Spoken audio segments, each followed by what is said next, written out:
Manila bilang suporta ng ating mamamayang Pilipino at lalo po sa senador ngayon, yung mga nangyari ngayon. Suporta din sa inyong mga pulis.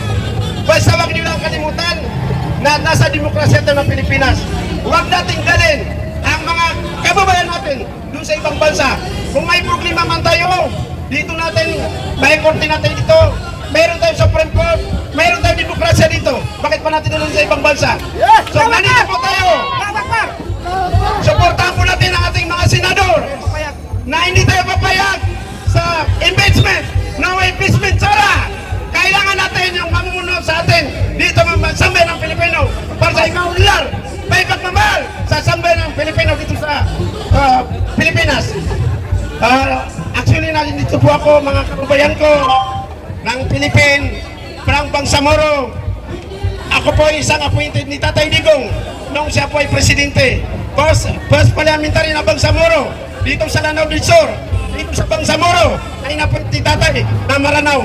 Nandito po kami mga Maranao, Tausog, Maguindanao, mga kapatid natin ng Christian para sa suporta sa mamamayang Pilipino. Suportahin natin si Inday Sara Duterte. No impeachment. Kawawa po yung mamamayang Pilipino. Bakit tayo nag-impeachment? Malapit lang naman yung eleksyon 2020. Kung hindi natin gusto si Inday Sara, malapit lang eleksyon, di wag natin iboto. Bakit kailangan natin magwatak-watak tayo? Ngayon, sa impeachment na ito ngayon. Sa senador, muntik na magpatayan yung NBI, Police, Marines, mga sibilyan. Hindi pa tayo naman sa bansa natin. Sa Congress, nagwatak-watak din sila. Yung magkakaibigan, mga magkakamag-anak, nagwatak-watak din sa impeachment na ito. Hindi niyo ba alam yung impeachment na ito? Ang makikinaban nito, yung gusto niya manatili sa Kristo. Basta tayo mga Pilipino, kailangan tayo, magkaisa tayo. No impeachment kay Sara. Palagi natin sinasabi na si Inday Sara Carpio, kung may nagawa siya na hindi tama, wag natin ipunta 2020. Hindi natin kailangan mag-impeach. Para sa atin yan, gumagasto ang senador, gumagasto ang Congress para sa impeachment. Wala mang kasalanan si Sara. Alam niyo ba, walang 25 million. Napakalit lang yan. Dinastos lang yan sa opisina. Alam niyo na, mga kapatid kong pulis. Sino yung government dito? Alam natin yan. Na gumagastos ang opisina. Alam niyo yun. Bakit yung mga mali-malita? Huwag tayo magbanggit ng pangalan. Di ba mayroong mga mali-malita? May mga ebidensya na wala naman. Hindi naman na-impis. Dapat ang yan ang inimpis. Binuto na taong bayan yan. Alam niyo ba yung mga mali-malita? Pira natin yan mga Pilipino. Lahat tayo. Lahat ng government. Tayong mga Pilipino ang nagsuswildo sa kanila. Pira natin yan. Bakit tayo pumapaya na yung malitad nadala lang sa ibang tao, nadala sa ibang country? Tinatago nila. Kaya kailangan natin yung mali-malita na yan, yan ang imbestigay natin. Huwag si Bibi Sara. Ito naman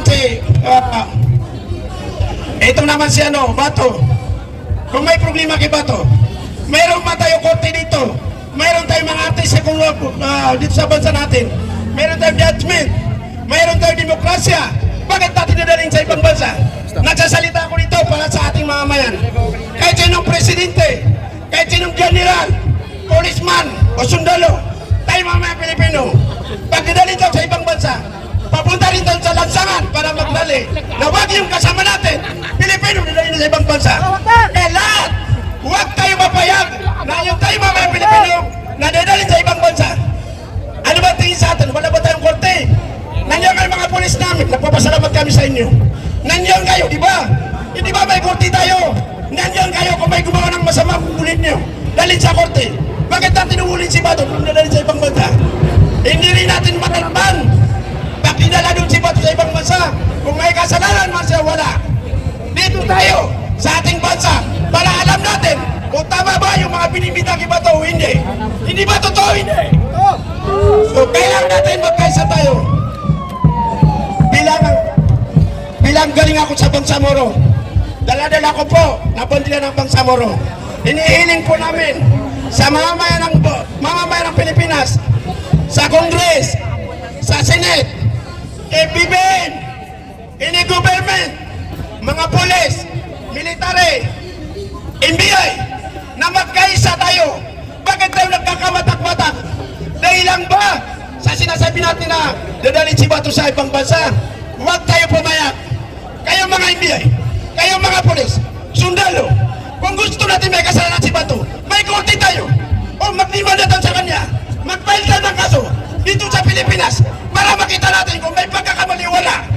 Kawawa siya, kung wala ba siya kasalanan, nadadali natin sa ibang bansa. Hindi ka katarungan yan, hindi ba katarungan yan? So, nandito rin kami para ipakita sa mga mayang Pilipino na kami Bangsamoro. Alam niyo noon, wala pa Presidente Tatay Digong. Ang Bangsamoro, madami na mamatay. Hindi nakakaintindihan yung Christian, Muslim. Ngayon may Bangsamoro na. Nakakaintindihan tayo ngayon lahat. May government man kami sa ban. Why? So, utang loob namin yung kita Tatay Digong. Yung government na Bangsamoro. Naka-autonomy ang BAM. Ilan yung dumaan na Presidente ng Pilipinas na hindi naka-autonomy ang BAM. Nagpapatay ng sundalo, polis. Kami mga Muslim doon sa Mindanao. Pero ngayon, di ba, nakakaintindihan tayo mga pulis, sundalo, military, civilian, dahil sa barang. Ibig sabihin, lahat tayo government, Bangsamoro region, Philippine government, magkakaibigan tayo, magkakapatid tayo. Kayo ang tinitingala namin. Kaya yan ang pagmamahal namin kita Tatay Digong. Dumaan tayo sa demokrasya. Hindi namin tinatawag, hindi namin sinasabi na taga Bangsamoro na yung tao na magkasala, hindi natin kakasuhan. Mayroon tayong proseso dito sa ating bansa. Sumunod tayo sa batas natin. Kawawa po tayo. Lahat tayo may mga anak, di ba? Yung mga anak nyo, pag may mangyari, may kaso, dadalhin ba kayo doon sa ibang bansa? Huwag kayong gawin yan. Mali yan! Mabuhay ang Pilipinas! Mabuhay ang Bangsamoro! Mabuhay ang mga senador! Mabuhay ang mga congressman na nakikinig sila sa taba! Mabuhay kayong mga pulis military! Sanay, iniling na isang namin dito. From BAM, bottom from my heart. Nandito sa puso natin, nagkirya sa si Princess. Nandyan yung mga kapatid natin na magpinatang taon. Now, ini-drive Christian bilang chairman sa Muslim Christian Solidarity. Nananawagan po kami sa ating gobyerno, si Bibin, sa demokrasya natin, na ibalik si Tatay Digong dito sa ating bansa, mahal ng Pilipinas. Kung may problema man, dito tayo magkorte para malaman din natin kung anong pagkakamali bawat isa sa atin. Hindi sa noong nila, mismo tayo mga pulis, hindi natin maintindihan kung anong nandun sa drive. Hindi natin alam. Di ba tama ba o mali? Kaya mga pulis namin, kayong sa liga ng katotohanan, kayong sa liga ng ating bansa, sundalo, pulis, sila sa mga MBA. Bakit tayo makikisaw-saw sa gulo na lipo-lipo? Gulo na politika. Bakit tayo makisaw-saw? Hintayin natin. 1 year ngayon, magpapalit tayo ng presidente. 1 year lang. O di ba? Kung ayaw natin doon sa ibang presidente, huwag natin ibuto. Iyon ang sakit ng loob natin. Bakit tayo na doon? Bakit tayo sa politika?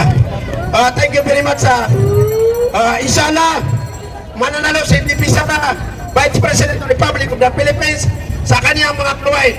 Salamat po, VP Sara, sa iyong ginagawa sa ating Pilipinas. Alam namin na maagad yung binabato sa hindi totoo. Kaya nagpapasalamat pa rin kami kaya kasi nangyay si VP Sara na iniintindi tayo niya mamayang Pilipinas. So salamat sa mga media, lahat ng media dito na kutso niyo ang kapayapaan, na palagi kayo nakatutok sa ating gobyerno. Nagpapasalamat po kami sa inyo. Sobra-sobra.